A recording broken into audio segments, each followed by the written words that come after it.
Bienvenue sur Fragile, le podcast qui raconte l'île de Porquerolles aujourd'hui à travers le regard et le portrait d'hommes et de femmes qui l'habitent, l'aiment et la font vivre. Comment sont-ils arrivés ici? Comment voient-ils l'île évoluer? Quel est leur endroit préféré? Les souvenirs qui les ont marqués? Écouter les habitants raconter Porquerolles, c'est entrer dans l'intimité de l'île, lieu d'histoire, d'inspiration artistique, de diversité biologique, de contrastes et de paradoxes. Un endroit précieux et fragile. Je suis Ingrid Blanchard et je reçois aujourd'hui Marie-Joséphine Declercq. Bonjour Marie-Joséphine, tu es correspondante au Var Matin, membre du comité de rédaction de Porquerolles Info. Tu es très investie dans la vie associative de l'île. Tu donnes des cours de gym, t'occupes de la chorale, participes au groupe de théâtre et pratiques l'aquarelle à tes heures perdues. Pour commencer Marie-Joséphine, est-ce que tu pourrais te présenter et me dire en quelques mots où tu es née, où tu as grandi et quel a été ton parcours jusqu'à ton arrivée à Porquerolles? Je suis née à Aix-Haute-Volta, qui s'appelle le Burkina Faso maintenant. Je suis arrivée à 14 ans à Paris. Donc Paris, c'est mon village, mon second village. Qu'est-ce que je peux dire d'autre? Que j'ai fait des études de gestion, que je suis passionnée par la lecture, enfin par le livre en général. Et puis que j'ai beaucoup voyagé, ne serait-ce que par le métier de mon mari. Donc on a fait l'Afrique, des séjours en Afrique, en Nouvelle-Calédonie. Donc qui dit Nouvelle-Calédonie ni les antipodes et donc dit une ouverture au monde. Et donc comme il y a 24 heures d'avion pour y aller, ça veut dire qu'on visite les pays d'à côté, la Chine, l'Australie, la Nouvelle-Zélande, le Vanuatu, le Fidji, etc., etc. Des îles aussi, puisque c'est des îles aussi. La Nouvelle-Calédonie c'est une île aussi. Alors est-ce que c'est là où le virus de l'île m'a attrapé, des îles m'a attrapé? Je ne sais pas. Mais en tout état de cause, pour revenir à Porquerolles, la première fois que je suis venue à Porquerolles, c'était en 1983. Donc tu vois, ça date pas d'hier. Et par un bateau, parce que c'est une île, on l'aborde. Quand on l'aborde en bateau, c'est très particulier, parce qu'on l'aperçoit au loin. On l'espère. Parfois on n'y arrive pas parce que si le vent n'est pas favorable, on fait demi-tour. Mais la première fois que je suis venue, le vent était favorable, il faisait beau, c'était au mois d'octobre. Et en arrivant ici, ce qui m'a le plus impressionné, c'était plus le village. Alors, j'arrivais dans un petit village, donc comme je suis née aussi dans un village, donc voilà, donc ça ne m'a pas déplu. Après, on est revenu régulièrement en bateau pour des vacances. Donc, le premier lien, c'est plutôt un lien avec le port. Parce que le port aussi, c'est un village, en quelque sorte. Parce que ça, c'est le premier village où tu croises que j'appellerais moi les Porquerolais du bord de mer. C'est-à-dire, c'est ceux qui ont un lien, qui arrivent à Porquerolles. Parce que d'abord, c'est une île, il y a une lumière, il y a une beauté, mais qui ne sont pas au village. Ils sont au port. Ils viennent au village faire des courses. Ils connaissent le village. Ils côtoient les villageois, mais ne sont pas dans leur intimité. Mais pour moi, ce sont aussi des Porquerolais. Alors, comme notre bateau était dans le golfe de Saint-Tropez, donc la destination Porquerolles était la destination favorite. Porquerolles et Porquerolles était vraiment la destination privilégiée à chaque vacances. On y venait été comme hiver, particulièrement en hiver, parce que l'hiver est un moment particulier sur l'île aussi. On a une impression qu'on a une île, que l'île est à soi, c'est-à-dire qu'on la partage pas avec beaucoup de monde. Et donc on se dit tiens, c'est aussi c'est à moi. Alors que ce n'est pas la même chose quand on aborde l'île en été. Par exemple, l'île est à tout le monde en été, mais en hiver, et particulièrement quand il y a la tempête. Quand il y a une tempête et qu'il n'y a pas grand monde dans les rues, pas un chat dans le village. Quand on traverse le village, il n'y a pas un chat. Alors on se dit, tiens, on est seul au monde. Alors surtout en arrivant de Paris aussi, on a une impression, comment dirais-je, peut-être une impression de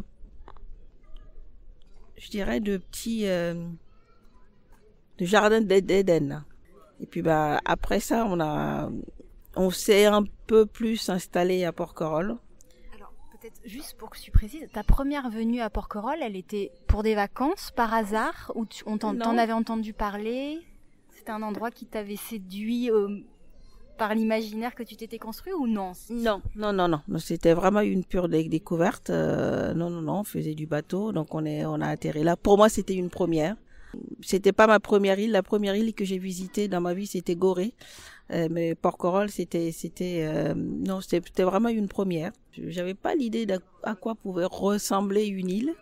Donc, je suis pas restée longtemps. C'était une visite furtive, mais quand même, ça m'avait quand même impressionné. Voilà, donc je m'étais dit bon. Puis après, on est revenu régulièrement.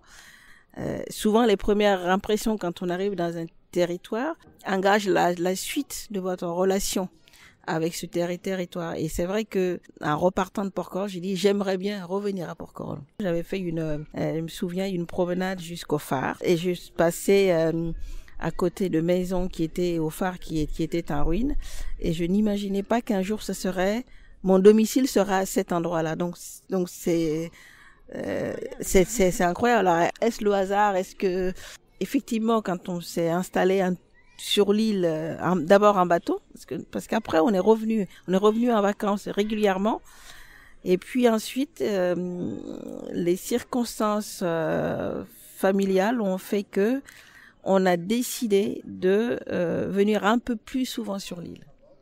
Et à ce moment-là, on a commencé par mettre, comme tous les escargots, par mettre notre coquille, qui était le bateau, dans le port. Et ça, c'était les années 99, on a proposé notre coquille au port, sur le ponton D, parce qu'on avait décidé que entre Paris, quand on partait un week-end, quand on arrivait à Porquerolles, passer 2 jours à Porquerolles, ça dépaysait beaucoup plus qu'autre chose, parce qu'on partait de Paris, il faisait pas beau, il faisait gris, on prenait le train. À l'époque, le train bleu, il existait encore. On arrivait à Toulon à 6h du matin. Et on prenait une méhari. C'était l'époque où on n'avait pas de problème pour trouver une place de parking à la Tour Fondue. Et on garait la méhari et puis on traversait et on retrouvait le bateau. Et au bout de 2 jours, on reprenait la dernière navette et on retournait à Paris. Mais on s'était ressourcé pendant 2 jours parce qu'on avait respiré, on avait pu marcher dans une nature préservée. Votre sas. Voilà, exactement. C'était ça, géocompression. Un peu plus pour mon mari qui lui avait un métier qui était très très prenant. Et c'est vrai que quand le vendredi soir il partait, il était à cran. Et puis on arrivait, et puis c'était vraiment un relâchement et aussi un plaisir voilà, exactement. Là, on est en 99. Voilà. Alors du bateau à la maison au phare. Alors du bateau à la maison au phare, c'est une histoire. C'est que après plusieurs péripéties, on avait un enfant qui était en route. Pendant ma période de grossesse, j'ai été beaucoup à Porquerolles. On se partageait un peu. Mon mari partait, lui était sur Paris et il revenait pratiquement tous les 15 jours. On intercalait, je restais un peu plus sur le bateau, ce qui me permettait d'aller me promener, nager aussi. Et puis, le bébé était prévu pour naître mi-janvier. Et puis moi, j'étais sur le bateau. Et puis, un week-end de novembre, on était parti de Porquerolles, on était allé faire un tour à Porquerolles, autre île qu'on aime beaucoup aussi. Et puis, en revenant, le mari a dit non, je te ramène à Paris ce week-end, tu rentres avec moi, parce que la météo qui est lancée dans la semaine qui va venir n'est pas terrible, n'est pas clémente. Donc, je t'amène. Alors, donc, je peux dire que j'ai pris le train à Ralland, en me disant, mais non, moi, je suis bien à Porquerolles, moi, je m'en fous du temps qu'il fait, voilà. Et il m'a dit, non, on rentre. Et puis, donc, on est rentré, on est arrivé à Paris le lundi matin. Le mercredi matin, je devais déjeuner avec une vieille amie que j'avais pas vue depuis 4 ans. Avant de partir, le mari dit, tiens, je te prends ta tension. Donc, je râlais aussi, parce que j'étais pressée. Donc, il prend l'attention, il me dit, elle est un peu haute pour une femme enceinte. J'étais enceinte de 7 mois. Donc, il me dit, écoute, si dans ton déjeuner, tu trouves 5 minutes, ce serait bien que tu passes à l'hôpital pour une petite vérification. Chose que j'ai faite à reculons aussi, poussée par l'ami qui me dit, allez, vas-y, attends, plaisante pas avec ça. Bon, bref. Donc, j'arrive à l'hôpital à 6 heures. L'infirmière, elle me reprend l'attention, elle me dit, oui, bon, effectivement, elle est un peu haute. Mais on vous garde en observation. De toute façon, vous allez accoucher chez nous, donc il y a pas de problème. Demain, vous pouvez partir demain matin. Donc, qu'est-ce que je fais? Je téléphone au mari en disant, on me garde en observation. À son grand étonnement, je lui dis, mais demain matin à 8 heures, bah écoute, tu viens me chercher. Et puis, je suis ressortie de la maternité 5 semaines après. Il est né prématuré il y a 2 mois, prématuré 2 mois d'avance, 1,5 kg. Et moi, j'ai été renvoyée en réanimation pendant 13 jours à Cochin. Voilà. C'était pas mal d'être entrée de Porquerolles. Voilà. Donc, après, on revoit les choses, mais c'est vrai que les toubibs m'avaient dit que même si j'étais partie de mon domicile, c'était pas certain qu'ils auraient pu me sauver. Voilà. Le mari était bien inspiré. Donc le mari, il n'a pas fait de médecine, mais il était bien inspiré. Donc au bout de 5 semaines, je suis rentrée avec les francs, je suis sortie avec les euros, comme je dis, mais avec un bébé dans les bras. Et à ce moment-là, dans le couple, on s'est posé la question de savoir quelle sera notre vie avec cet enfant qui est arrivé en avance, dans des conditions un peu dramatiques. Et là, le mari a décidé qu'il allait mettre un peu un terme à sa carrière. Bon, une belle carrière quand même, puisqu'il était dans une direction générale. Mais il a dit non, j'ai 50 ans, il y a un enfant qui vient d'arriver. C'est peut-être une sonnette. Et donc, il faut l'écouter. Et donc, on a décidé de faire une pause. Et à ce moment-là, on s'est donné 2 ans il s'est donné 2 ans pour arrêter de travailler et qu'on parte. Donc, on est venu s'installer de plus en plus à Porquerolles. Porquerolles était déjà la destination en vue? Oui, parce qu'au bout des 5 semaines, c'est très très curieux, au bout des 5 semaines de ma maternité, quand je suis sortie avec ce bébé dans les bras et la question du mari était dit, qu'est-ce que tu veux faire? Et je dis, je voudrais dormir. Et dormir, pour moi, c'était revenir au bateau. Et donc, on est revenu au bateau. On a ramené un bébé au bateau qui faisait 2,2 kg. Et on a atterri au bateau. Et donc, donc c'est vrai que tout le monde disait, on était étonnés parce que m'avait pas vu avec un gros ventre. Tu revenais avec un bébé tout petit. Voilà. Mais le bateau, encore une fois, on est arrivé à Porquerolles et ça a été le bonheur aussi. Et puis même après quelques mois, quand les débuts de bronchiolite ont commencé, le pédiatre nous a confirmé en disant, si vous voulez sauver cet enfant, foutez le camp de Paris. Donc effectivement, Porquerolles est devenue la destination qui s'imposait. Alors donc du coup, on s'est installé sur le bateau. Et après, sur le bateau, ça commençait à être un peu étroit. Alors, on a commencé à chercher ce qu'on appelle un cabanon qu'on a trouvé. Mais on a trouvé aussi parce que des gens de l'île, en particulier quelqu'un qui a été le grand-père adoptif de mon fils, très très important, le pêcheur Robert des Iglioli, qui était assis sur son banc, que mon fils a choisi. Parmi tous les anciens qui étaient assis, il a choisi Robert. Alors que c'est quelqu'un qui n'a pas eu d'enfant. Il a été le grand-père. Et un grand-père à la hauteur. C'est-à-dire un grand-père qui parlait aux gamins, pas comme on parle à un bébé, mais qui lui racontait des histoires d'adultes. Qui lui a transmis. Qui lui a transmis. Il y a beaucoup d'émotions parce que c'est vrai que c'est très drôle quand vous arrivez dans un village et que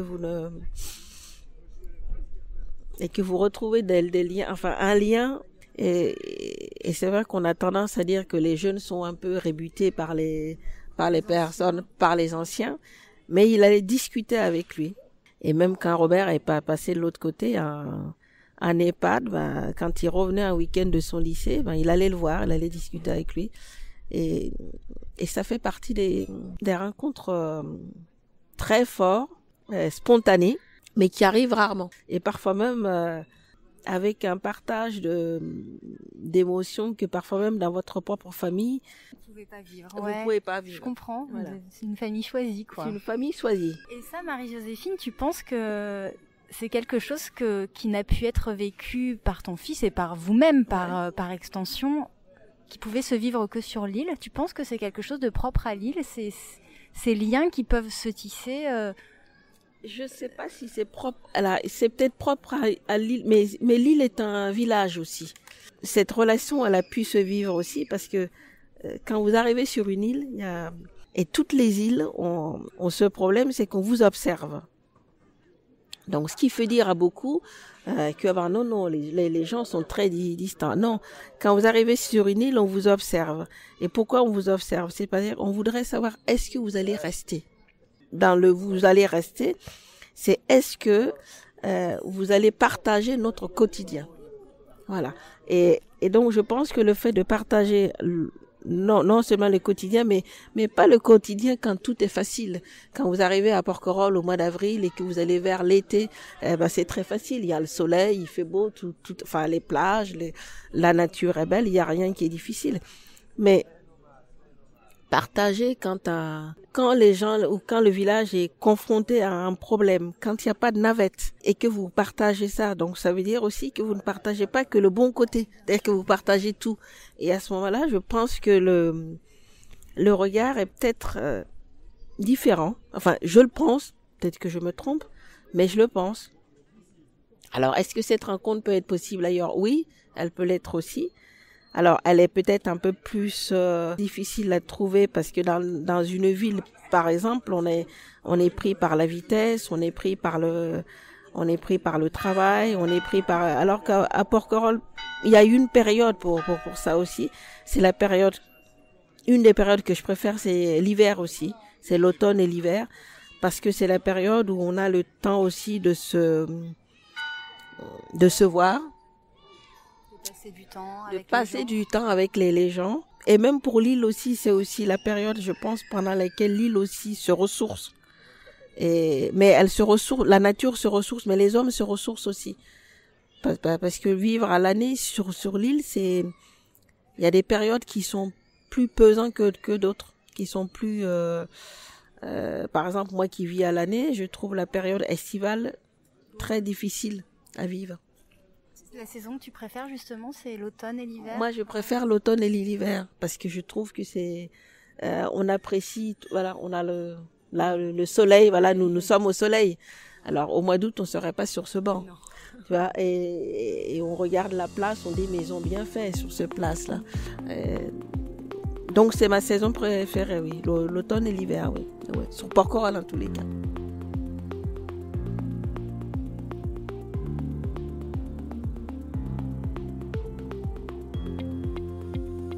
Tu me dis que il y a eu cette vie au bateau qui vous a permis certainement de connaître les gens du port. Ouais, voilà. Et tu disais tout à l'heure que le port est un village en soi. Oui, le port est un village en soi aussi. Alors ensuite, quand on passe un pas et qu'on arrive dans le vrai village, parce que ensuite vous êtes installé au phare, ça s'est passé comment? Le phare, c'est un petit hameau. Hein. Nous ne sommes pas nombreux au phare. Hein. Nous ne sommes pas nombreux. Actuellement, nous habitons, mon fils a fait ses études, donc il n'est plus là. Donc actuellement, nous sommes 5 à vivre à l'année au phare. Et ceux qui vivent au phare aussi, c'est ce qu'on appelle nous sommes les habitants un peu enclavés. C'est encore aussi une autre façon de vivre. C'est-à-dire qu'on est isolé, un peu comme quand on est au Langoustier, quand on est à Notre-Dame, quand on est au phare, nous sommes des habitants enclavés, mais c'est un enclavement de choix. C'était important d'être un peu plus loin du centre du village pour vous? Important, je sais pas, mais je ne me voyais pas disons que ce qu'on avait trouvé au village était vraiment en plein centre du village. Je trouvais qu'on n'était pas assez dans la nature quand on est au plein centre du village et que le fait d'être au phare ne m'empêche pas de venir au village. Donc quand je pars de chez moi, j'ai plusieurs chemins comme à Rome pour arriver au village, j'ai plusieurs chemins. Ça semble incroyable ce que tu dis parce que vous arrivez quand même de Paris et tu me dis que le centre du village de Porquerolles n'est pas assez nature. Ah ben non, c'est pas assez nature parce que en fait Porquerolles, on choisit aussi Porquerolles pour la nature. C'est-à-dire qu'on choisit pas quand on est quand on est friand de shopping et quand on dit bon bah tiens, voilà, on choisit pas, on choisit Porquerolles parce que c'est aussi une île qui vous remet au centre de la nature. Chose qu'on a tendance qu'on oublie ou qu'on ne peut pas avoir quand on est en ville. Et bon, quand on arrive ici, on a la chance, on a à la fois la campagne, on a la mer, on a la campagne. Donc, c'est quelque chose d'exceptionnel, je trouve. Et les gens qui habitent au village vont se promener chez nous, au phare. Donc, quelque part, je ne regrette pas. Oui, c'est un très bel endroit. C'est un très bel endroit. Après, il faut certainement réfléchir quand on vient au village. Qu'est-ce qu'on a à faire? Qu'est-ce qu'on a à faire? Bon, bien sûr qu'on a à faire. Bon, bien sûr que le village, mais c'est un but. On vient pour faire les courses, pour faire les activités. Mais c'est pas loin. Contrairement à ce que les gens pensent, il y a 2 kilomètres. Et donc, souvent, les gens me disent, mais alors, c'est loin. Je dis non, ce n'est pas loin. Le retour est un petit peu plus loin. Le retour, peut-être, mais encore que le retour, il y a tellement de choses. Un chemin ne montre pas la même chose à l'aller et au retour. Donc, je vois pas les mêmes choses. Selon l'heure, c'est pas la même chose. Et par exemple, une chose dont je trouve dont on ne se lasse pas, c'est quand le dernier bateau s'en va et qu'on couche le soir quand on remonte. Quand on remonte vers le coucher de soleil et là, à travers les oliviers, à travers les figuiers, à travers la nature, je dis mais ça n'a pas de prix. Alors je me dis est-ce que si j'étais dans une maison au village, est-ce que je le verrais ça? Est-ce que non? Alors que là, je rentre chez moi, mais je profite aussi de la nature. Et il y a une lumière qui me rappelle aussi les lumières de la Nouvelle-Calédonie, parce qu'en Calédonie aussi, la luminosité, c'est une île qui est très très belle aussi. Et ça, la luminosité, quand tu arrives le soir ou le matin avant, entre 6h30 et 8h, on ne voit pas la même chose, on n'entend pas la même chose. Il y a des choses qu'on voit qu'on ne voit plus. Donc non, jusqu'à présent, alors c'est sûr, j'ai pas de problème de mobilité pour l'instant, mais non, le choix du domicile, non, 1000 fois. Tu n'as pas encore cédé au vélo électrique. Non, j'ai pas encore cédé au vélo électrique. D'abord pour plusieurs raisons, parce que je me dis que j'ai peut-être encore un peu le temps. Et secondo, comme je donne des cours de gymnastique et que dans ces cours, c'est pas des cours, je ne suis pas prof. Je dis toujours, c'est de la gymnastique intuitive. C'est-à-dire garder son équilibre, garder la mobilité qui est vraiment essentielle quand on vieillit. On fait pas de la gym pour maigrir, on fait de la gym pour savoir se récupérer quand on tombe, etc., etc. Donc je me dis, c'est de la gym douce. C'est de la gymnastique. Elle est pas elle est pas si douce que ça. Elle est intuitive. C'est-à-dire les gestes de tous les jours, comment l'utiliser en fait de manière à pas se faire mal. Et donc je me dis que j'attends encore un peu pour le vélo. Parce que pour l'instant, j'arrive encore à remonter, je remonte, bon, c'est pas loin le phare. Donc je résiste.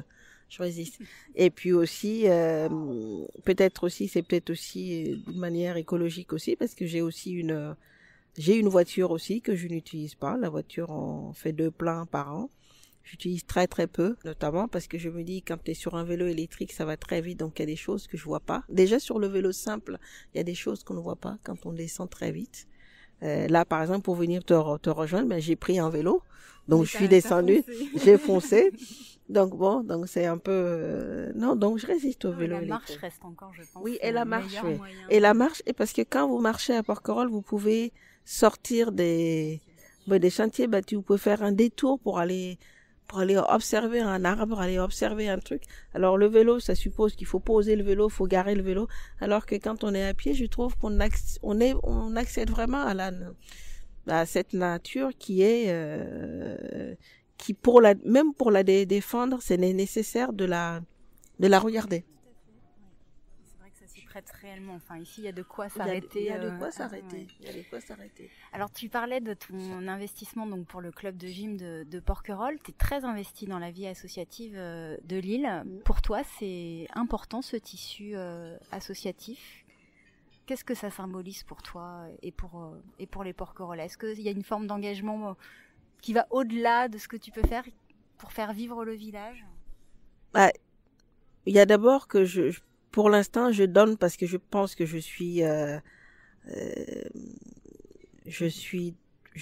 heureuse, je suis bien dans mes pompes, comme on dit. Et donc, je veux voilà, parce que on ne donne que, vous pouvez pas donner quelque chose, c'est pas quand vous êtes mal que vous pouvez, on partage, que quand on partage dans la joie. Quand vous êtes joyeux, il faut le partager. Et donc, et je me dis aussi que je suis dans un village et que ça implique aussi, peut-être aussi un peu un don de soi. Peut-être, est-ce que c'est peut-être une façon de rendre aussi, peut-être que ce que le village m'a apporté, c'est peut-être ça. Qu'est-ce que tu t'investis donc pour la gym, dans la troupe de théâtre également, lire à Porquerolles? Tu peux nous parler de tous tes engagements associatifs? Non, mais l'engagement associatif, c'est vrai qu'on n'est pas nombreux. Donc, d'abord, quand je suis arrivée, il y avait la gymnastique quand on s'est installé. Et donc, il y avait Maïté qui donnait des cours de gym. Et donc, moi, je suis allée pour assister à ces cours de gym. Et donc, j'avais trouvé l'idée essentielle qu'on soit à deux. C'est-à-dire de façon à ce que quand il y en a une qui manque un peu, qui ne peut pas être là pour le cours, qu'on n'annule pas le cours. À un moment donné, Maïté, elle a arrêté parce que fallait qu'elle s'occupe un peu de son époux qui n'était pas très bien. Et donc, moi, j'ai trouvé que c'était dommage qu'on arrête cette activité qui permet de rester au village, de ne pas avoir à prendre la navette. Mais ce qui m'a le plus motivée, c'était aussi parce que dans cette gym, il y avait des femmes de l'île qui allaient depuis longtemps. Et parmi ces femmes, il y en avait une qui commençait à avoir des problèmes de santé. Et c'était aussi une forme de solidarité. C'était aussi pour les enfants qui s'occupaient d'elle que pendant le temps où nous, on l'avait à la gym, ça leur permettait aussi de faire autre chose. Et pour moi, c'est ça le sens de la solidarité. C'est-à-dire que, et puis après, celles qui venaient y assister aussi ont pris goût. Et puis moi j'ai dit aussi, c'est du temps que je peux donner. C'est 1 heure le lundi et 1 heure le vendredi. Donc ça va faire bientôt un peu plus de 5 ans. Et finalement, et ça force aussi les gens à faire vivre le village, à sortir de chez eux. C'est-à-dire que plutôt que chacune soit enfermée en disant chacune se motive, là on se motive toutes et on s'aperçoit que on a chacune quelque chose à donner. En fait, c'est une gymnastique dans laquelle on partage aussi. On partage peut-être un mouvement qui fait du bien, une douleur qu'on a combattue, et donc c'est toujours dans l'idée pour moi en tous les cas, c'est dans l'idée de partage. Alors ce partage, tu le fais vivre aussi avec le livre On partage, parce que Marie-Joséphine, c'est un corps sain dans un esprit sain. Donc tu as dit tout à l'heure que tu étais férue de littérature, que tu lisais énormément. Ouais, alors cette association, c'est une association, elle dépend de Lire à Porquerolles? Non, elle dépend de Lire à Porquerolles. C'est-à-dire que l'association Lire à Porquerolles, qui est quand même très très importante sur l'île, que moi j'ai découvert quand elle organisait, qui a été créée par Monique Ribis et Catherine Creusefond, et qui organisait le salon du livre. Et donc depuis qu'on est installé à l'année, donc je vais à la bibliothèque. Et à un moment donné, nous avons eu un problème avec cette bibliothèque, que pour des raisons budgétaires, la mairie voulait fermé, et nous sommes passés de 5 après-midi à 1h45 seulement de présence par semaine. Et donc à l'époque, moi j'avais déjà trouvé que ça c'était choquant, donc j'ai fait une pétition en disant qu'il faut que la culture n'est pas quantifiable et la culture n'est pas un bien marchand. On ne sait pas ce que peut sur un enfant, ce que cela peut faire un livre. Et donc, moi, je trouvais que c'était quand même sur cette île qu'on ne puisse pas avoir une bibliothèque qui soit ouverte plusieurs heures par semaine. Je trouvais que ce n'était pas acceptable. Mais cela dit, il fallait aussi, la mairie répondait que il fallait quand même dépêcher quelqu'un et que c'était quand même difficile. Alors finalement, une solution a été trouvée par Lire à Porquerolles, qui est que on gérait la bibliothèque bénévolement. Donc la contrepartie, c'est qu'elle est ouverte. Donc elle est actuellement gérée bénévolement. Mais dans ce bénévolat, la mairie nous impose aussi de faire des activités. Alors moi, j'avais commencé parce qu'en Nouvelle-Calédonie, Calédonie, il se trouve que je fais partie d'une bibliothèque et où, une fois par mois, on se rencontrait chez l'une ou chez l'autre. Nous sommes 12. Et dans l'année, on arrive à lire pratiquement tous les prix. On arrive à lire des livres, mais énormément de livres. Parce que chacune revenant, chacune voyageant, on rapportait un livre, soit d'Australie, Nouvelle-Zélande ou de Paris. Et je trouvais que cette bibliothèque qui faisait tourner, cette activité de bibliothèque qui faisait tourner des livres où on partageait ce qu'on avait aimé d'un livre, c'était pas mal. Donc j'avais commencé à la mettre en place. Et donc on faisait soit chez Gilou nous accueillait les après-midi une fois par mois. Et puis après, je suis passée à la bibliothèque parce que alors c'est un endroit neutre et puis puis ça permettait aussi de faire venir d'autres personnes et de se dire que c'est pas non plus inintéressant de faire une activité de partage de livres dans une bibliothèque au milieu des livres. Et donc cette activité, elle continue, elle me tient à cœur. J'aimerais continuer à la développer parce que c'est un thème par mois autour du roman, du vécu et du roman. Pour l'instant, j'ai des adultes. L'ambition étant peut-être de faire venir un public jeune aussi, parce que je trouve que même des enfants peuvent discuter de livres qu'ils ont lus à leur niveau. Nous allons être 3 à récupérer l'association Lire à Porquerolles et que donc le livre. Ça va faire du boulot encore. Ça va faire du boulot et donc l'ambition est de refaire vivre le livre, mais auprès des jeunes générations. Auprès des jeunes générations, ouais, vraiment.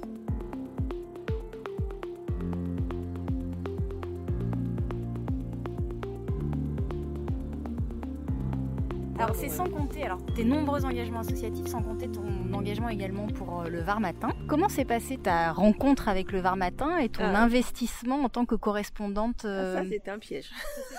Oui, non, je me suis fait piéger. C'était un piège. Non, c'est un piège parce que Monique Ribis a été correspondante de Var Matin pendant 8 ans. Et puis Monique aime bien faire les choses, mais bon, elle n'aime pas faire les choses à moitié. Puis un jour, elle me dit, Marie, toi qui aimes bien parler avec les gens, qui est sociable, qui t'intéresse, qui est beaucoup impliqué dans le village, est-ce que tu veux pas reprendre là? J'ai dit non, Monique, moi non, je sais pas faire, je saurais pas faire. De toute façon, j'ai pas le temps, je veux pas le faire. Bon, mais elle est revenue à la charge parce qu'elle sait ce qu'elle veut. J'ai beaucoup résisté. À la fois j'ai pensé la décourager en disant écoute, pendant 1 mois on va faire un binôme, c'est-à-dire qu'à chaque fois que tu rédiges un article, moi je rédige aussi de mon côté puis que je te l'envoie comme ça, tu verras que franchement je peux pas. Voilà, c'est pas non, ça ne marchera pas. Et puis non, et puis au bout d'un moment elle m'a dit mais Marie, non, ça va très bien, tu peux. Il en fallait plus pour la décourager et donc je suis tombée là-dedans. C'était combien de temps que tu depuis 2016. Donc c'est un piège prenant mais enrichissant aussi. Ça permet de prendre du recul sur certains événements. Oui, ça permet de prendre ça permet de prendre beaucoup de recul. Ça permet aussi peut-être parfois d'influer peut-être sur certaines choses, même si c'est à petite échelle. Je me dis mais peut-être que ça sert quand même à quelque chose parce que la presse fait peur, la presse peut influencer et qu'il y a aussi des moments de rencontres qui sont très forts. Voilà. Tu es la seule correspondante pour Porquerolles ? Je suis la seule correspondante pour Porquerolles et c'est un endroit privilégié parce qu'il se passe toujours beaucoup de choses à Porquerolles. Voilà. Donc un petit monde en soi. Voilà. Mais tu trouves que il y a suffisamment de place dans le Var Matin pour Porquerolles ou pas ? Ah, moi, je trouve, oui. Je trouve oui, quand même, parce que j'en vois beaucoup d'articles. Je trouve que non, je trouve qu'on est bien, on parle beaucoup de Porquerolles, parce que je couvre ce que je veux, je couvre tous les sujets. Et donc, en fait, la limite reste ma limite, en fait. Oui, tu peux traiter de sujets politiques, économiques, culturels. Je traite tous les sujets. Un événement se passe à Porquerolles, je traite tous les sujets. Art, même faits divers, enfin, tout ce qui se passe. Tu fais combien d'articles à peu près par semaine ? Ça dépend des périodes. Il y a des périodes où je peux faire 2 ou 3 articles, 3 ou 4 articles. Il y a des périodes. Tu as une certaine liberté de choix dans tes sujets. Oui, non. J'ai une liberté complète dans mes sujets. Et surtout, je me sens je me sens libre. Le journal, il est lu, il est lu aussi en dehors de Porquerolles et par des gens qui ne connaissent pas l'île. Et donc c'est vrai que en tant que quelqu'un, par exemple, quand je traite d'un sujet, quand je parle par exemple de la Poste ou quand je parle de l'église donc celui qui est l'habitant de Porquerolles, il sait de quoi je parle, mais celui qui est à l'extérieur, il faut qu'il arrive aussi à comprendre la problématique. Et donc cette problématique, par exemple, elle n'est pas toujours comprise. Notamment, par exemple, quand j'ai fait des articles sur la Poste, où qu'on considère que sa fermeture a été un peu un échec, mais c'est à l'échelon national. Peut-être parce que les gens n'ont pas compris. La particularité insulaire, tu penses? Oui, la particularité insulaire, parce que quand vous êtes sur le continent et qu'un bureau de poste ferme, les conséquences sont, bien sûr, elles sont, je dirais pas qu'elles sont qu'elles sont pas moindres, mais c'est-à-dire que si vous prenez le bus ou que vous prenez votre voiture, vous allez à la Poste d'à côté et donc vous pouvez faire les choses. Ici, c'est une île, donc la fermeture de la Poste, ça veut dire la perte d'emploi, ça veut dire aussi quelque part fermer une porte pour l'avenir, parce qu'on ne sait pas, est-ce que dans 10-15 ans, qu'est-ce qui peut se passer? Est-ce que la population de Porquerolles ne va pas doubler? Parce qu'une île, c'est en dents de scie. Et le bâtiment, il était amorti. Il existait, l'outil existait. Moi, je trouvais que, même en tant que client, pas en tant que correspondant, mais en tant qu'habitante, en tant que client, en tant que mère de famille, je pensais que il y avait moyen peut-être de le préserver. Alors bon, bien sûr, on a transformé en agence communale, mais ok, aujourd'hui on a une municipalité qui est engagée, mais est-ce qu'on peut le demander à la prochaine municipalité? Est-ce que si le maire change demain, qu'est-ce qu'on va avoir? C'est-à-dire que c'est pas pareil. On avait les personnes âgées. Je trouvais que c'était une personne âgée, quel que soit son état de mobilité, passe par exemple de l'épicerie à la Poste, à l'église, au tabac, à la boulangerie. C'est ça qui fait la vie du village. Et c'est ça aussi qui attire le touriste. C'est pas simplement un parc qu'on ouvre, c'est aussi un village. Et un village, à partir du moment où les personnes âgées, par exemple, peuvent se mouvoir en même temps que les jeunes qui sortent de l'école, et avoir accès aux services publics. Moi, je trouvais que c'est des choses qu'il faut préserver, même si ça a un coût. C'est exactement la même chose que pour la garderie ou pour l'école ou pour des trucs. On est sur des îles. Et les îles, les populations des îles, elles vont là-dedans de scie. Elles sont, par exemple, on n'est pas passé pendant une période où il n'y avait pas d'enfants.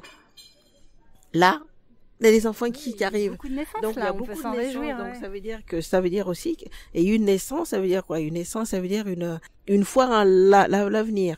Même si on passe par des moments de creux et des moments de coups, mais ce surcoût, pour moi, ne peut pas engager l'État à dire on ferme tout.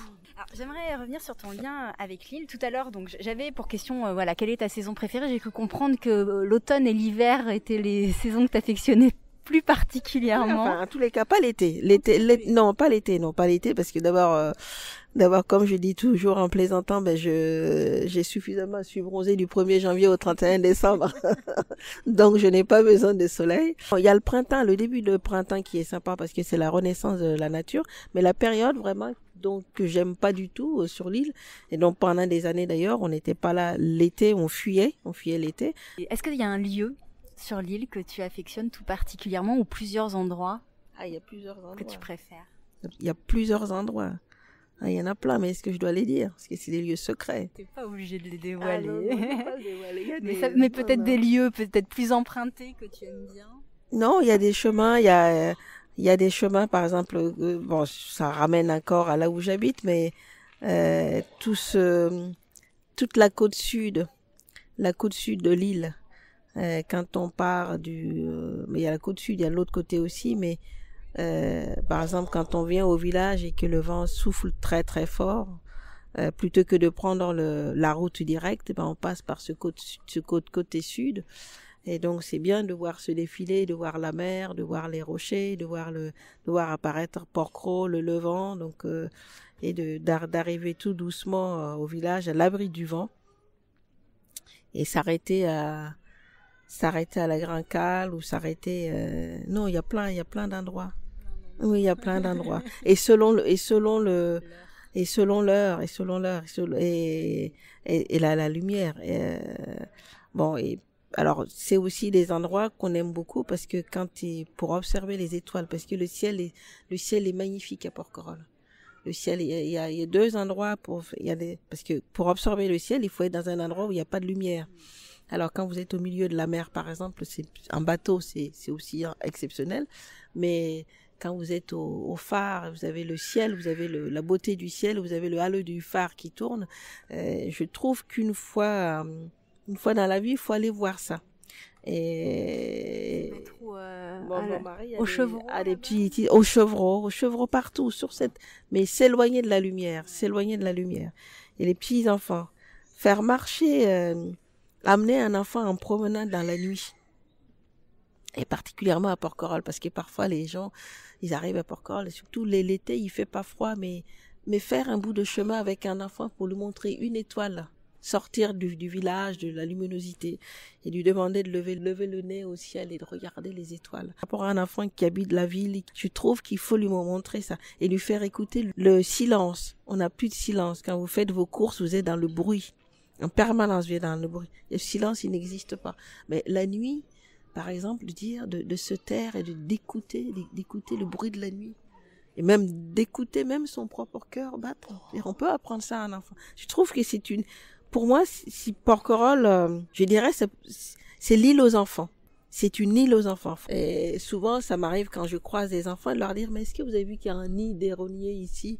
Est-ce qu'il y a voilà, ça c'est des poules d'eau. Et tu peux faire marcher un enfant pendant des heures pour peu que tu lui racontes ce qu'il est en train de voir. Aucun enfant, bien sûr qu'au début il va râler parce que c'est long, parce qu'il a mal aux pieds, mais au bout d'un certain temps, voilà. Et pour moi, Porquerolles doit être ce qui peut sauver Porquerolles dans tous les cas, c'est qu'il y a un retour que ce soit une île aux enfants.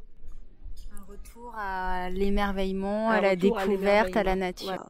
Est-ce que tu aurais un souvenir ou une anecdote marquante que tu as vécue sur l'île, que peut-être tu n'aurais pas vécu ailleurs, ou peut-être une anecdote toute simple qui te vient comme ça à l'esprit? Une anecdote, il y en a plein. Alors le brûle-pourpoint comme ça, il faut que je le trouve. Une anecdote, ce serait peut-être un peu sur c'est vrai que quand tu arrives à Porquerolles, je disais que les Iliens qui sont là, ils observent. Ce qui étonne souvent les gens qui arrivent de Paris et qui pensent que les gens qui vivent sur l'île, c'est des gens qui sont parce qu'ils vivent sur cette île ou parce qu'ils sont pas sortis, sont des gens simples. Non, c'est des gens qui ils disent rien mais ils observent. Et dans cette observation, il y a par exemple, je me souviens au début, il y a les champignons. Alors, est-ce que quand tu arrives ici, que personne ne t'a montré où se trouve le champ de champignons, tu as du mal à le trouver? Ils observent un peu, est-ce que tu vas trouver, est-ce que tu vas comprendre Alors peut-être que parce que venant d'un village ou venant aussi peut-être d'une civilisation où on sait chercher dans la forêt, j'ai étonné beaucoup de gens en trouvant les coins de champignons. Alors que ça, c'est assez secret, quoi. C'est assez, ouais, c'est pas. Tu t'arrives pas à Porquerolles pour trouver les champignons à 5 minutes, quoi. La vie insulaire, elle fascine autant qu'elle peut effrayer. Qu'est-ce qui fait, selon toi, sa particularité? Peut-être en termes de temporalité, de vie en communauté, d'espace? La vie insulaire, oui, elle est plus compliquée que la vie sur le continent, ça c'est sûr, parce qu'on est sur une île. Ça peut être à la fois le paradis, ça peut être aussi, ça peut s'apparenter à une prison quand on n'a pas la possibilité parfois de temps en temps de sortir de cette île. Il faut être en accord avec soi-même. Ça demande peut-être beaucoup plus de ressources intérieures. De ressources intérieures. Alors, ça fait une bonne transition. Je lisais tout à l'heure, tu évoquais Dédé Maillou. Ouais. Et dans un article qui est assez ancien, qui me faisait mention de l'hiver. Donc c'est vrai que l'hiver ici, l'île, elle revêt un tout autre visage. On dit souvent qu'il faut avoir passé 1 voire 2 hivers complets sur l'île pour prétendre connaître la vie ici. Ouais. Et Dédé disait, il faut avoir un trésor en soi pour passer l'hiver ici. Est-ce que tu es d'accord avec ça? Il semblerait que, voilà, tu parlais de ressources.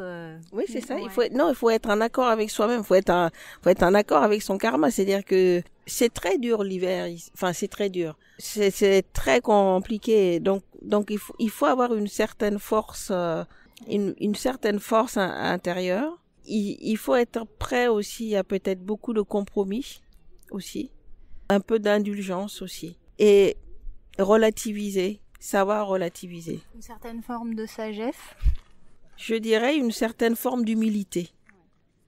Sagesse, je ne sais pas. D'humilité, certainement. C'est un terme bien choisi. Ouais. Par exemple, sur une île, l'hiver, ce qui peut être très très dur, par exemple, c'est quand il y a plusieurs jours de mauvais temps.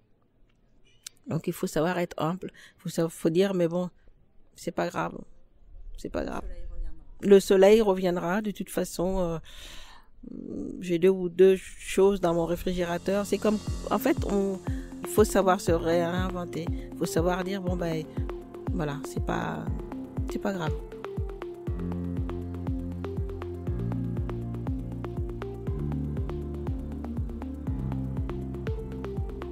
Quels sont pour toi les grands enjeux de Porquerolles dans les années à venir? Les grands enjeux, c'est simple, c'est où Porquerolles devient un parc d'attractions, ce qui à mon sens est peut-être un tout petit peu le cas, c'est-à-dire qu'on entend des gens qui arrivent à Porquerolles parce que soit ils ont vu une publicité, soit ils ont vu une annonce et un truc comme ça, et donc qui arrivent à Porquerolles comme ils arriveraient dans un parc. C'est-à-dire dans un parc d'attractions, on s'entend. C'est-à-dire, ils arrivent... Pas comme dans un parc national. Non, pas comme dans un parc national, mais comme dans un parc d'attractions dans lequel ils attendent aussi les choses d'un parc d'attractions. C'est-à-dire que quand vous allez à Disneyland, vous arrivez, vous attendez à ce qu'on vous donne ce qui est promis dans Disneyland. Parce que, on s'aperçoit surtout qu'il y a des gens qui ne savent pas ce qu'ils vont trouver. Voilà. La difficulté vient du fait que j'ai comme l'impression que l'île, souvent, elle est vendue. Bien, c'est une très belle île, hein, je veux dire, elle est très très belle. Alors pour en avoir vu beaucoup, y compris les îles tahitiennes, y compris la Corse, y compris la Calédonie, Porquerolles, c'est une île exceptionnelle. Mais des familles entières débarquent sur l'île, ils savent pas où aller, ils savent pas comment aborder l'île, et ils viennent comme dans un parc. La vente touristique de l'île est peut-être pas faite correctement. C'est-à-dire que je pense qu'il faut vendre la nature. C'est-à-dire que vous arrivez sur une île, oui, il faut prendre. Moi, je dis toujours quand je croise des gens qui disent on sait pas où aller, je dis mais installez-vous sur une terrasse, prenez un café, regardez la place ou traversez le village à pied, quitte à faire demi-tour pour revenir louer un vélo. Mais ça peut pas être dans la précipitation. Un couple qui arrive ici ou des jeunes qui arrivent ici qui louent des vélos et qui partent, on en croise plein qui savent pas quoi faire, ils savent pas où aller, mais qu'est-ce qu'il faut. On dit mais qu'est-ce qu'il faut voir? Mais je dis mais il faut tout voir, qu'est-ce qui est beau? Mais tout est beau. Je veux pas dire la plage d'argent elle est belle, la langue aussi est belle. Donc il y a et aussi peut-être une information sur la géographie de l'île. L'île a une aberration géographique en ce sens que toutes les plages sont au nord. Oui. Alors quand vous êtes 350 dans le bateau, que votre obsession est d'arriver sur l'île, donc vous n'écoutez pas ce qui est dit, vous regardez pas ce qui est par exemple sur les écrans, et donc vous arrivez sur les plages, et quand on vous donne la carte, la plupart des gens retournent la carte, parce que c'est pas normal. Donc vont au sud pour trouver les plages. Alors quand vous dites à une famille non, si vous allez au sud, vous allez trouver que des falaises escarpées, et ils vous regardent en disant mais non, c'est pas possible. Alors donc comprendre la géographie des lieux et prendre le temps. Je pense que c'est déjà un très bon conseil parce qu'en effet, on voit beaucoup de gens qui se perdent à la première intersection.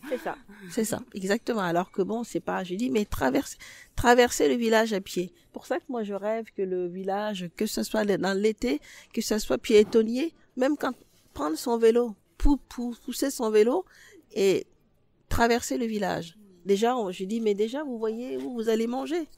Et vous prenez le temps de lire une pancarte. Quand vous allez à la plage d'Argent et que vous les récupérez aux lagunes, on dit, mais où est-ce que c'est la plage? Je dis, mais il suffit de regarder. Donc, tout est marqué, il faut prendre le temps. Donc, je pense alors, mais je ne sais pas si c'est possible d'informer correctement une foule.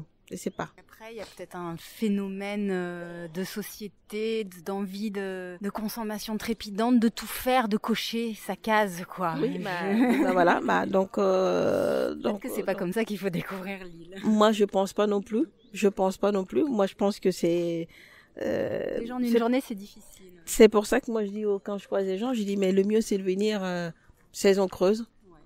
C'est ça. Moi, je dis toujours le mois d'août, mais le mois d'août est un enfer dans tous les lieux qui sont touristiques. C'est-à-dire quel que soit l'endroit, vous allez à Capri, vous allez à Budva, vous allez n'importe quoi, c'est pareil en Croatie, n'importe où vous allez, Turquie, partout. Dans les lieux touristiques, l'été est un enfer. Et l'information du touriste est très très difficile puisque on veut l'attirer dans un lieu, c'est commercial, on vend un lieu. Mais une fois qu'on y est, comment choisir? Voilà, une fois qu'on y est, comment aborder? Donc peut-être la question à se poser, c'est qu'est-ce que je vais faire à Porquerolles? Voilà. Et l'appréhender avant d'arriver. Alors. Je voulais évoquer avec toi l'ouverture de la Fondation Carmignac. Ton installation ne s'est pas faite sans questionnement et problématiques soulevées au sein de la communauté porquerolloise. Ouais. Comment toi donc cette année, j'ai trouvé en tout cas que le climat était un petit peu plus apaisé autour de la Fondation. Ouais. Comment toi tu as vécu l'installation de la Fondation Carmignac et est-ce que tu penses que c'est une bonne chose pour l'île?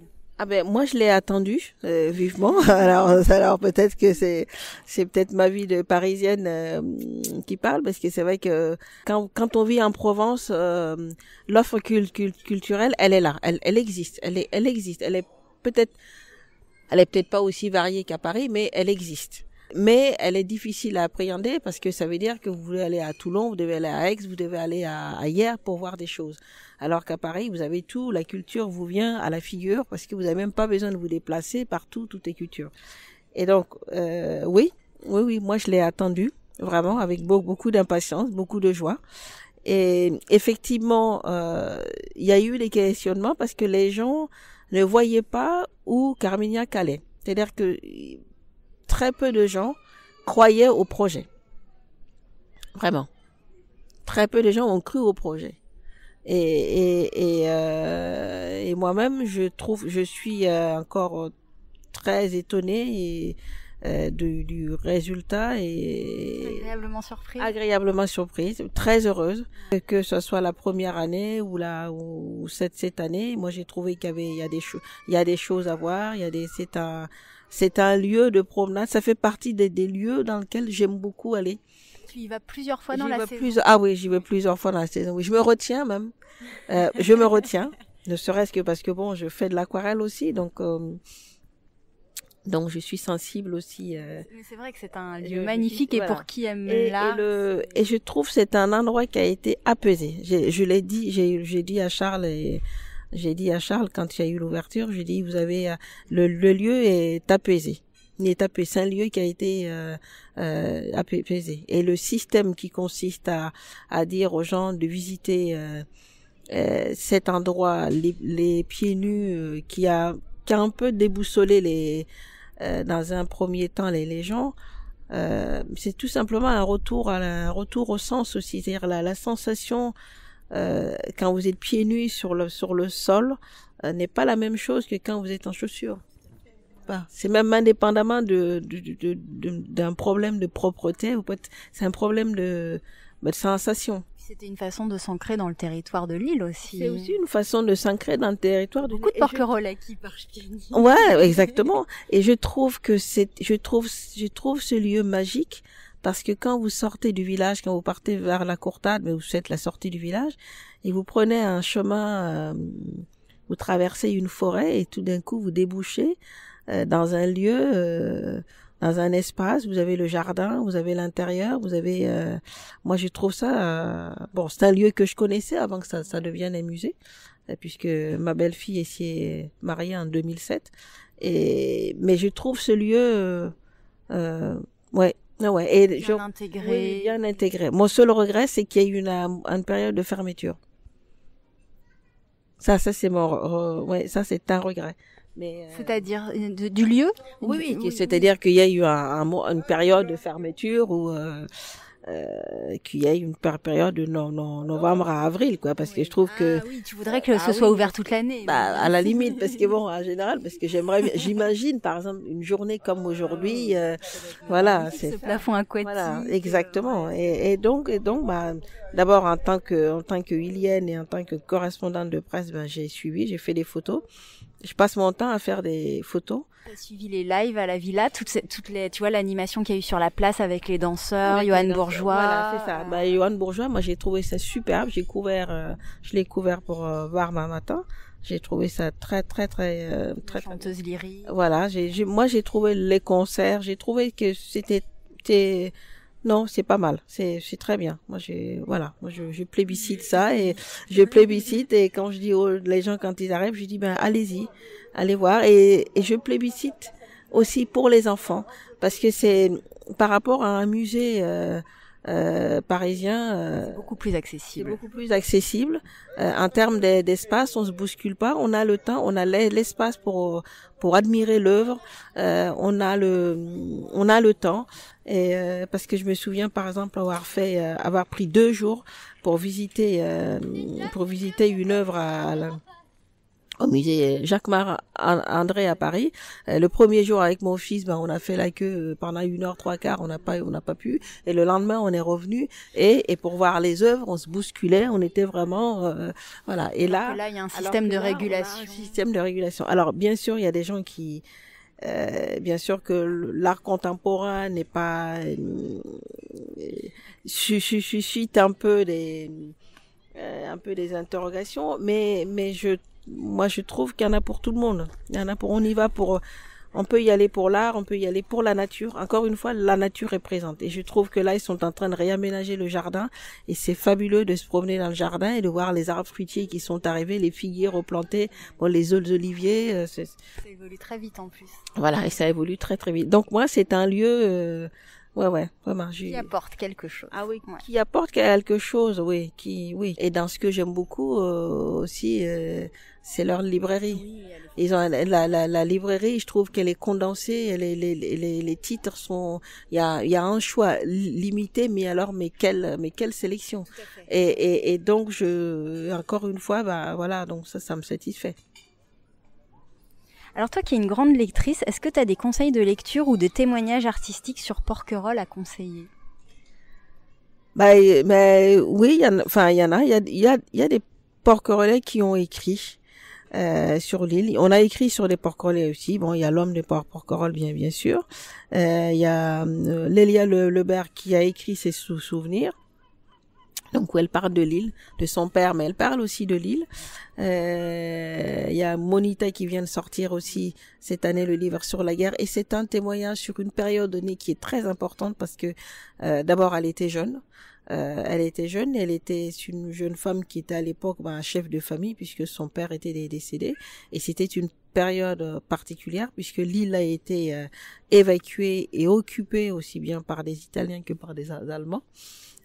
Et donc je trouve que Bernard Pess, qui a écrit aussi, qui a photographié, qui a écrit sur son île, Canessa, rue du Phare, qui a écrit aussi, et donc le dernier qui est sorti aussi, Giglion, je l'ai pas très bien connu, mais qui est aussi un genre de témoignage sur l'île, et bien sûr Dédé, qui raconte son île à travers les chansons, mais à travers des textes qui sont un peu comme Brassens. Il faut les textes sont très forts, et je dis que moi je dis que ça fait partie peut-être des guides à lire aussi, à écouter, à lire, pour essayer parce qu'il parle de lieux, par exemple il parle des moulins, il parle aussi des batailles avec les enfants de gendarmes dans les moulins, donc il parle des lieux qui sont des lieux que les touristes visitent. Il parle par exemple du pain de Charles. Le pain de Charles, c'est sur la rue de Notre-Dame. Grâce à Dédé, j'ai pu, quand j'ai croisé le couple présidentiel sur le chemin, leur dire, à tel endroit, il y a un endroit qui est symbolique pour les Iliens, qui est le pain de Charles.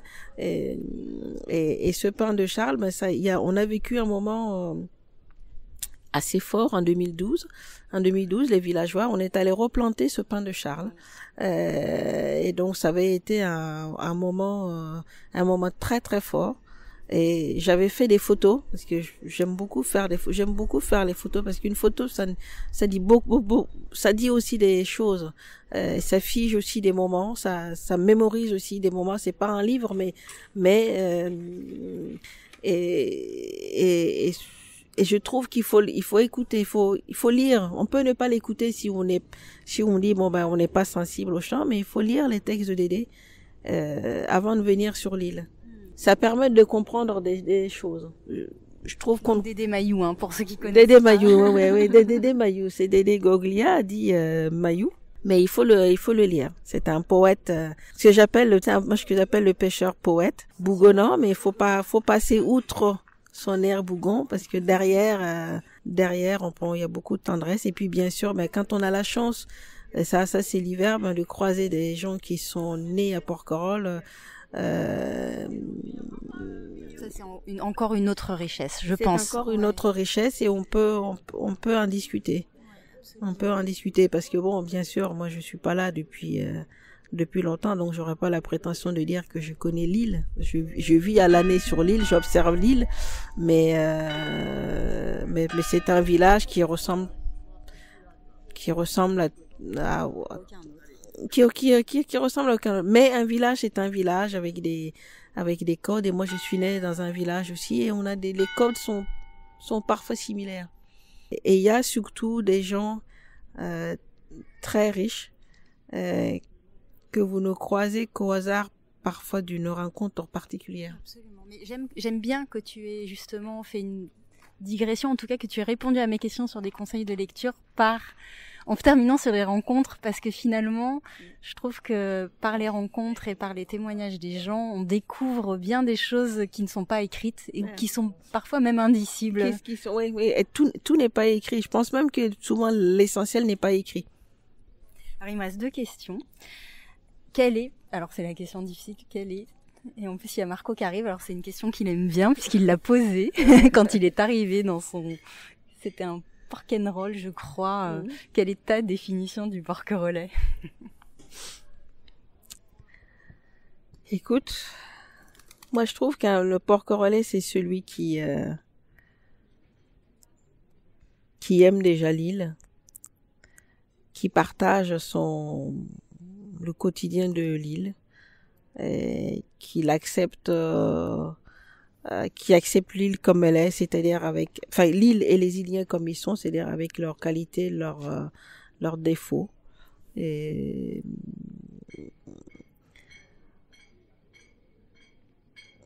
pour moi, c'est ça. C'est ça. D'abord aimer l'île pour ce qu'elle est.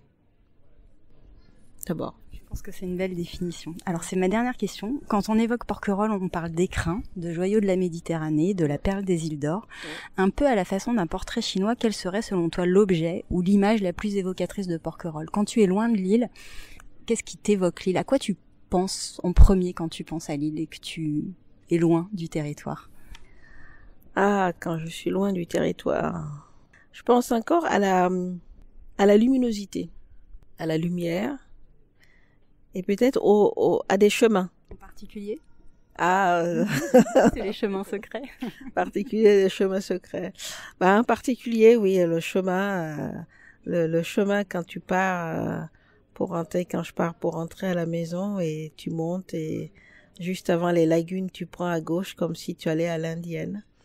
Et à ce moment-là, tu remontes au phare par là et quand tu te tournes et que tu regardes sur ta droite, t'as les montagnes qui sont au loin. La montagne n'est pas loin et c'est un paysage qui est vraiment et selon l'heure et selon le jour, c'est magnifique. Il y a aussi quand tu passes derrière les vignes de Perzinski Et tu as aussi au-dessus, quand tu traverses les vignes, tu vois des choses, tu vois des paysages que j'essaye.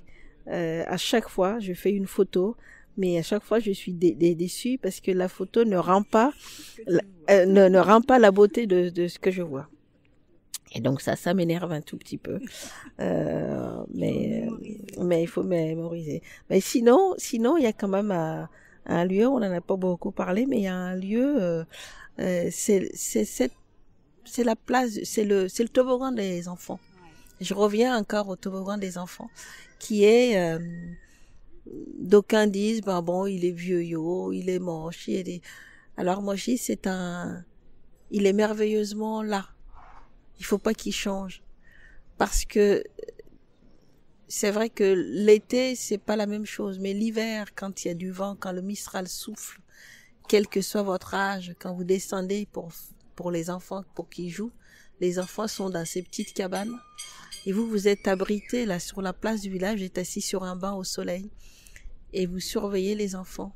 Et donc vous pouvez aussi même dire à la voisine, tu jettes un coup d'œil, je vais juste faire à l'épicerie ou à la poste et je reviens. Et je trouve que il est fantastique. Et il faut qu'il y reste à l'endroit où il est. Pour les enfants et pour les parents. Parce qu'on parle de le déplacer et je dis, mais en plus de ça, ça met les enfants à l'abri des boules de pétanque. Bien sûr. C'est une chouette évocation, je trouve, pour terminer, parce que ça évoque l'enfance et le renouvellement nécessaire des générations sur l'île. Et c'est un point de rencontre. Cette île, elle restera merveilleuse tant qu'il y aura un village. Par exemple, quand tu es à la Sainte-Anne, par exemple au mois de juillet, ou à la Saint-Pierre, les gens sont émerveillés à dire, on savait pas que ça existait. Mais ce sont des villageois qui font vivre ça. Je veux dire, c'est des gens qui habitent sur l'île à l'année, qui font la fête de la Sainte-Anne. Et ça, ce n'est possible que parce que des gens habitent ce village. Ce village est vivant par des habitants. Le jour où ça sera un parc, ça peut être un parc qu'on ouvre au mois d'avril, parce que là, d'avril à octobre, il y aura toujours du monde. Mais est-ce que ça suffit? Je crois que non, sinon on serait pas encore en train de parler là. Voilà. Est-ce que ça suffit? Est-ce que pour faire une île, est-ce qu'il suffit simplement d'ouvrir? Est-ce que ça? Non, je crois qu'il faut faire. C'est ça. C'est ça. Quand on est un jeune couple, quand on découvre l'île, on dit j'aimerais bien revenir ici quand j'aurai un enfant. C'est souvent la phrase que j'entends le plus. J'aimerais revenir avec un enfant. Et c'est bien de voir un enfant trotter ici. Il n'y a pas de voiture sur la place. Ça, c'est exceptionnel. Mais ça a un coût. Il faut que ça reste. On va rester sur cette note-là, Marie-Joséphine. Merci infiniment pour cet échange. Merci à Marie-Joséphine pour son témoignage sincère et sensible. Pour retrouver toutes les notes de l'épisode, rendez-vous sur fragileporquerolles.toutattaché.com. Si ce n'est pas déjà fait, vous pouvez toujours vous abonner au podcast Fragile sur Apple Podcast, Google Podcast ou toute autre plateforme d'écoute. Cela vous permettra d'être notifié des nouveaux épisodes tous les 15 jours. Et si cet épisode vous a plu, surtout, n'hésitez pas à en parler autour de vous. Pour les détenteurs d'iPhone, si vous voulez apporter un vrai coup de pouce au podcast, laissez un avis 5 étoiles sur Apple Podcast avec un petit commentaire. C'est la meilleure manière de le soutenir et ça me fait toujours infiniment plaisir de vous lire. On se retrouve très vite. À bientôt!